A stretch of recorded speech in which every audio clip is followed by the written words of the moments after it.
The gravel pressed cold through the thin fabric of her dress as she sat on the edge of the road, hands wrapped around a purse that held little more than old receipts and a cracked mirror, and the sound of passing cars felt like time rushing past without her.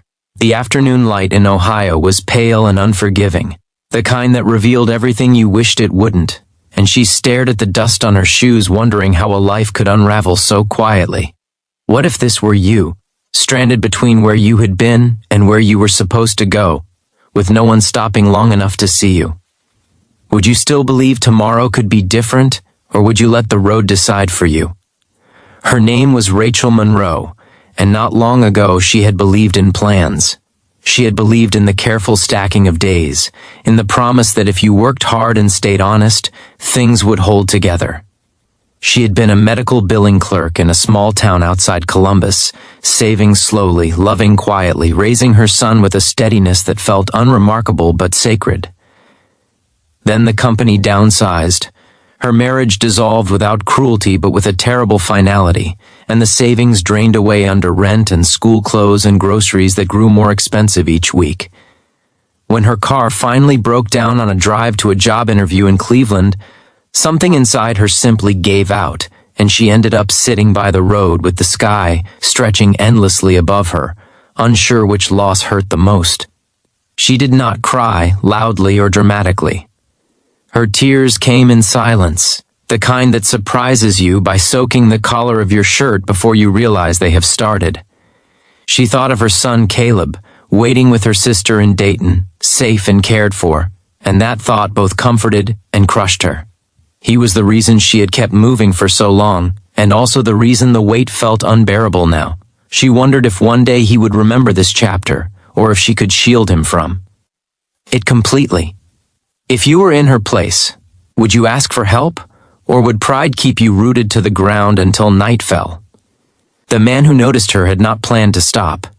Thomas Keller had been driving back from a board meeting, his mind full of projections and market shifts, the familiar hum of responsibility buzzing behind his eyes. As CEO of a regional logistics firm based in Illinois, he was used to solving problems with numbers and timelines, not with glances exchanged on the side of a road. Yet something about the way she sat, straight-backed despite exhaustion, pulled him out of his thoughts.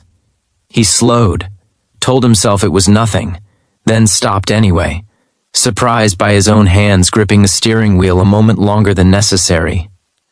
Thomas was a man who had learned discipline early, raised in a modest Indiana household where faith meant showing up and doing the right thing even when no one was watching.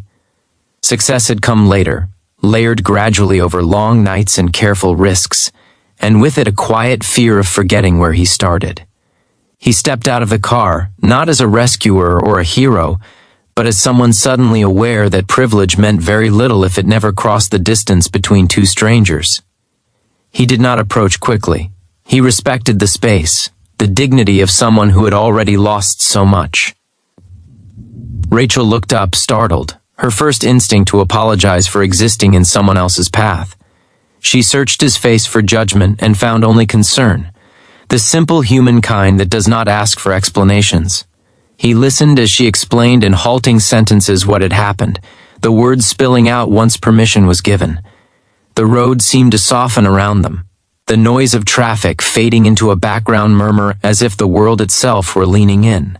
In that moment, kindness did not arrive as a grand gesture, but as patience, as the willingness to stay. He arranged for a tow without making it feel like charity, then offered to sit with her while they waited. Time moved differently then, stretched and tender, and Rachel felt something she had not felt in months, the relief of not having to be strong for a few minutes. Thomas learned about Caleb, about the interview she was heading to, about the quiet determination that had kept her going long after hope felt thin.